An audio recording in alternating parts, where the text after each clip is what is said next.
My name is Femi Boyede, and I welcome you to Export Digest, your number one solution-oriented program that periscopes the non-oil export sector and advises on Nigeria's export business. The International Trade Center, Geneva, one of the United Nations tripod of agencies responsible for the development of global trade, describes the international trade environment as fiercely competitive and an economic battlefield. Given such a presentation, it is apparent that the fighters should equip themselves with their best weapons in their arsenals if they intend to win any of the several battles. Based on statistics from the International Monetary Fund's World Economic Outlook database, the largest exporting country in the world is China. For a moment, let us look at the export product groups that represented the highest dollar value in Chinese global shipments during 2015, as well as the percentage share each export category represented in terms of overall exports from China.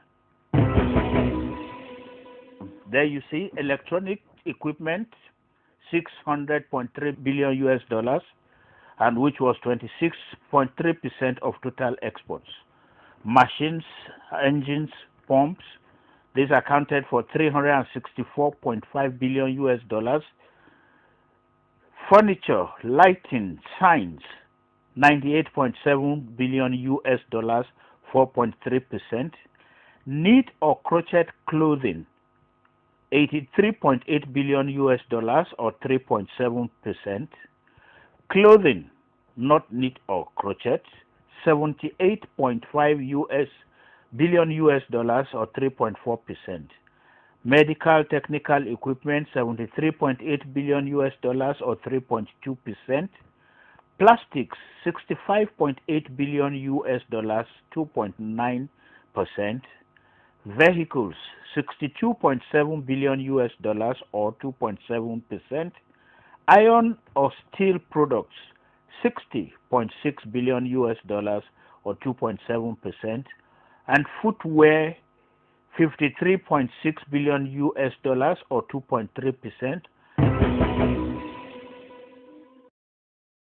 Furniture, lighting, and signs were the fastest growing among the top 10 export categories, up 66.4% for the 5-year period starting in 2011. In second place for improving export sales were plastics, which rose 44.9%. Chinese electronic equipment posted the third fastest gain in value at 34.7%, followed by footwear up by 28.5 billion. The slowest growing among the top 10 Chinese exports was machinery, which appreciated a tepid 3%. Note in particular that these items were all non-oil.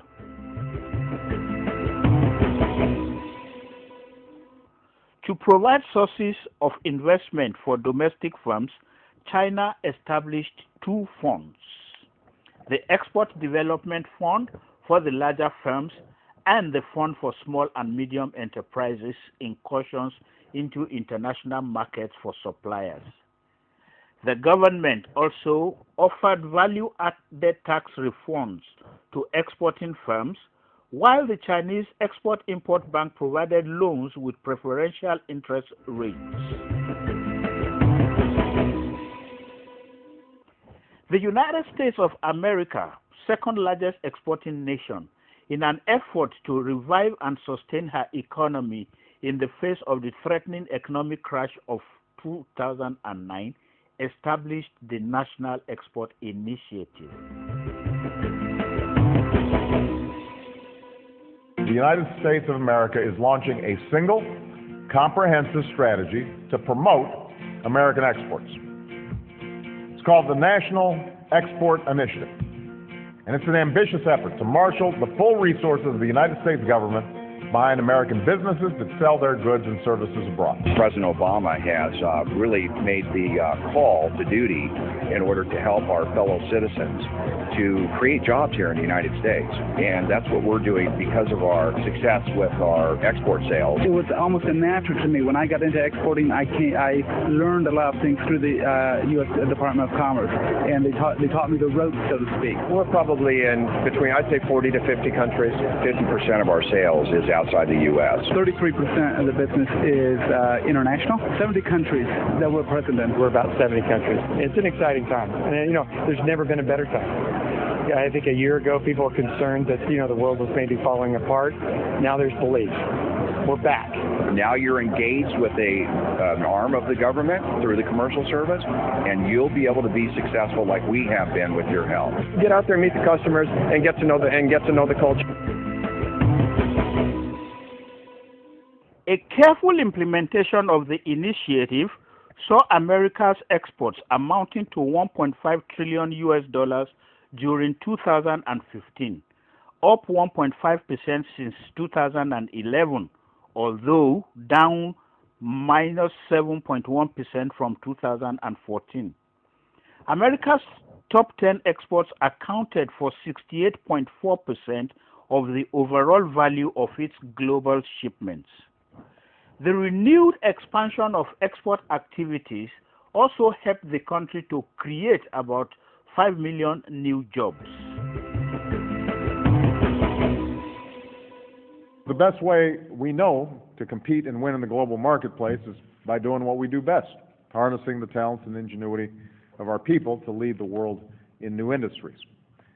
And we're building an economy where America's businesses and American workers once again do what they do best, which is build great products and sell them around the world. We will double our exports of goods and services over the next 5 years, because the more American companies export, the more they produce, and the more they produce, the more people they hire, and that means more jobs.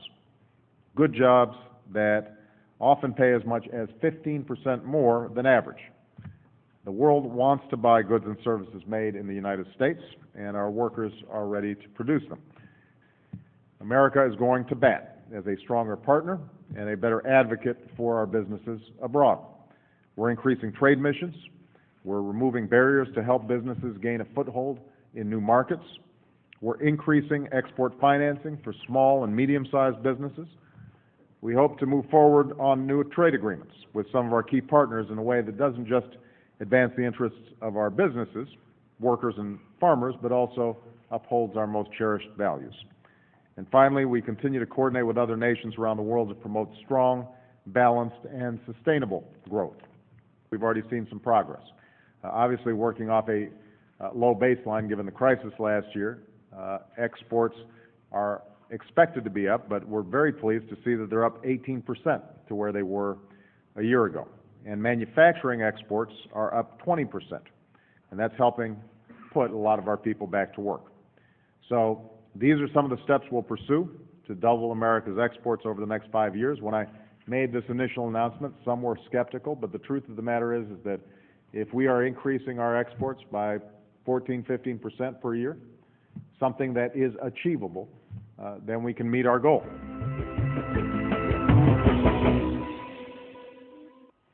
Canada has over 198 offices of our Trade Commissioner Service across the world.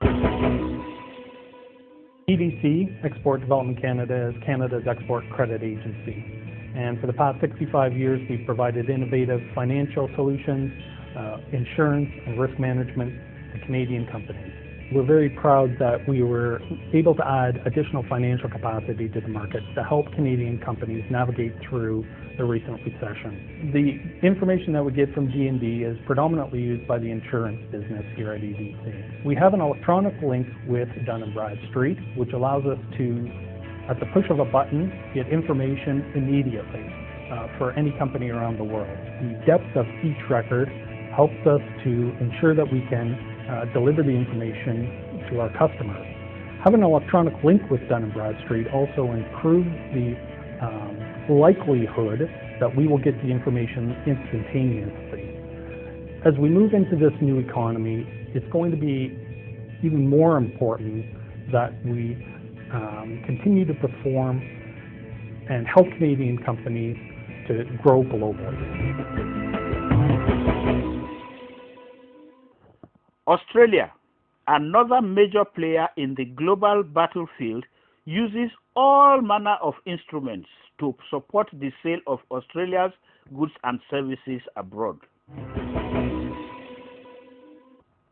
Nigeria's latest bride in economic diplomatic maneuvers, that is China, is now the leading proponent of economic conquest and colonization, and may well succeed in using Nigeria as a fortress from which she would launch a fierce economic war of conquest of the African continent. What is common to all the examples we have seen thus far is the understanding of the respective governments of the need to support their economic foot soldiers, that is the traders, in the war to conquer economic territories. The Nigerian administration of then General Ibrahim Badamasi Babangida seemed to understand this basic global imperative way back in 1986 when she began for the first time to propound the concept of economic diversification and non-oil exports promotion. Indeed, the administration introduced a basket of 18 incentives under the then Export Incentives and Miscellaneous Decree number 64 of 1986, now Act 18 Cap 118.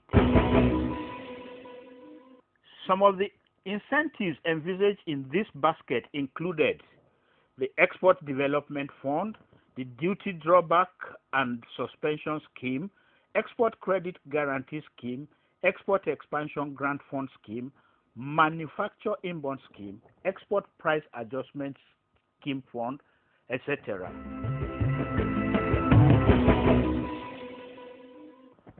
Of these incentives, only one, the Export Expansion Grant Scheme, popularly called the EEG, has been relatively implemented to help Nigerian exporters to grow the country's exports. The grant began as a cash bonus of repatriated export proceeds to exporters who could generate a minimum of 50,000 naira export sales within a budget year. The bonus was paid directly via check issued by the Central Bank of Nigeria on the instructions of the Federal Ministry of Finance and after due processing and approval by an inter-ministerial implementation committee chaired by the Nigerian Export Promotion Council. Over the years, the grant has experienced growth and movements oscillating through 2% to 4%, 10%, 20%, 40%, and then has remained since 2005 at 30%. Like the USA example, Nigeria's export performance has reacted directly to the efficiency levels of the incentives over time, as the country experienced a sharp leap in her non-oil exports from a meager $600 million in 2005 to a little over $3 billion in 2013. What then must be done to fund export activities with a view to harnessing economic benefits just like China, America, Canada, and Australia? For you to set up a business, what you need most is finance.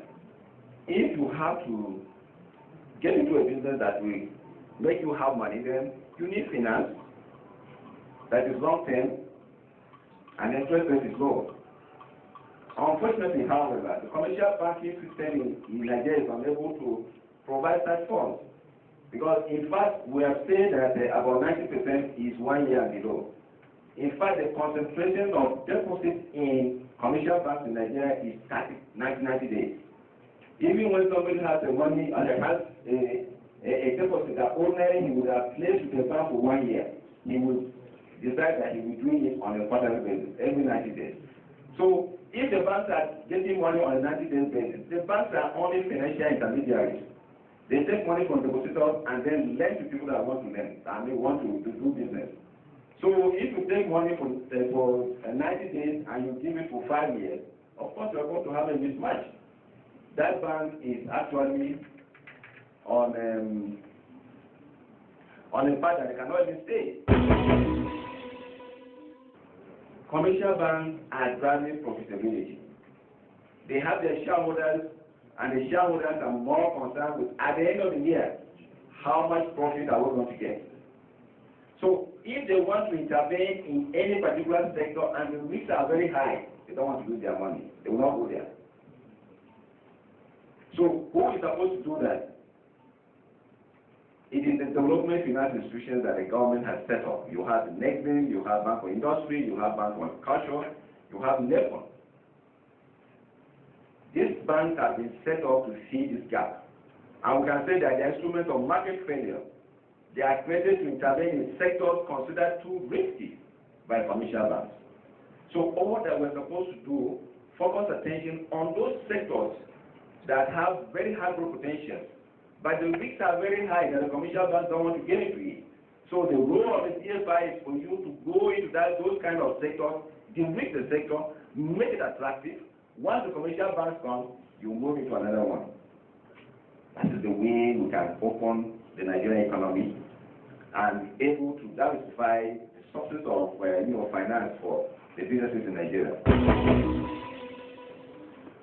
The strength of the DFIs is in offering long-term funds at concessional interest rates and attracting development funds from bilateral and multilateral institutions. That is what development finance institutions are supposed to be doing. Now, just look at the maturity structure of the deposit money back. You can see that long-term funds is just about 1%. That's the long-term funds with the commercial banks. And then the middle term, you're talking about 1 to 3 years, it's just about 2%. So you can see that almost 97% is made up of short-term funds that are placed with the commercial bank on a 90-day basis. So on the basis of that, it's very difficult for them to finance people in the real sector of the economy that want to go into manufacturing. Maybe if you are looking for working capital, yes, they can assist you, but if you are looking for setting up a business that within the next 24 months or 36 months, you are still trying to install your machines to do test production before you get in the market, then that is not the source of money that you should be looking for. No nation depends on one source of revenue if it hopes to create a sustainable economic development and a future for its citizenry. Countries like Malaysia, India, Singapore, and even Kenya have all grown and sustained their respective economies through non-oil exports. Our vision at the Nigerian Export Promotion Council is to promote non-oil exports as the key driver of the Nigerian economy through strategic diversification of the economy from oil to non-oil. NEPC is strategically positioned to do more through our action plan on 13 national strategic export products, Zero Oil Plan, the One State, One Product Initiative, and the Nigeria Diaspora Export Program, which are needed pillars of success in our National Industrial Revolution Plan. Investing non-oil export business and reap bountifully. Export business guarantees a prosperous future through inclusive wealth and job creation. Join hands to make Nigeria one of the top 20 largest economies in the world. Export business, tomorrow's business. For further inquiries, visit our website on www.nepc.gov.ng.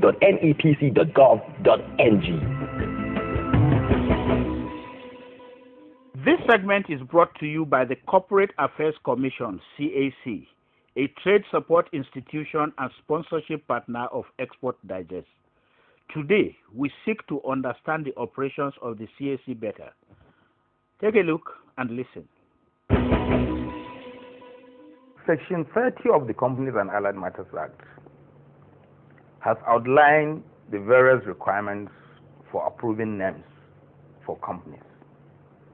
There are names that could be allowed outrightly, there are names that are completely prohibited, and there are names that are restricted and made subject to the consent of the Commission. And some of such names, some of such words are national, federal, state, municipal, local government, or any name that suggests patronage of government or any municipality.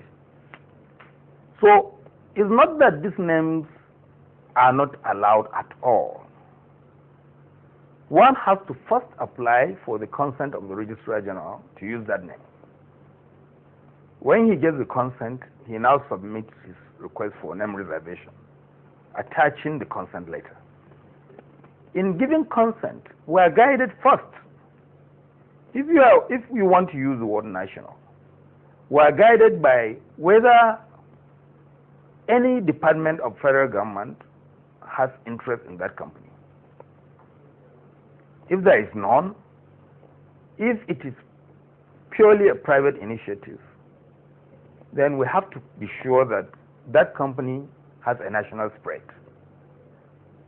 Until we are satisfied, we may not necessarily give you that name. That is in relation to mostly associations. For companies, national presupposes that the government has interest. So you must show evidence that the federal government has interest in that company, or you are entering into joint venture or partnership with government organization. And sometimes it depends on how that word is used, whether as a suffix or as a prefix. Some of the words like Nigeria, if it comes as a suffix, that is, if it is not the first word, it may not necessarily suggest anything national spread. So we do allow such names. If you want to register FMC Nigeria Limited, of course, we can give you the name.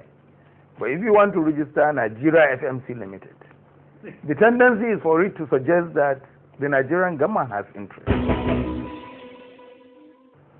But we are relaxing our rules. And over the years, these rules have been applied strictly. And based on experience, we are relaxing some of the rules. We are reviewing our checklists. There's a committee that is reviewing our checklists.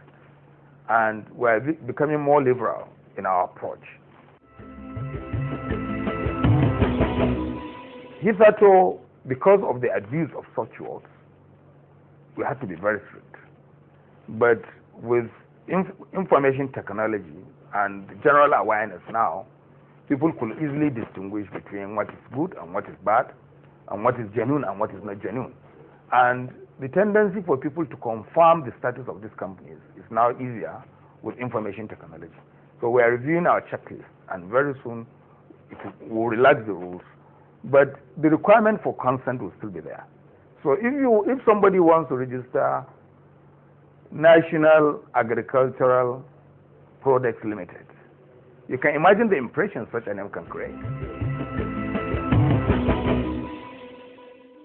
And now to the question of the day. As usual, the first correct entry gets an exclusive prize courtesy Koinonia Ventures Limited.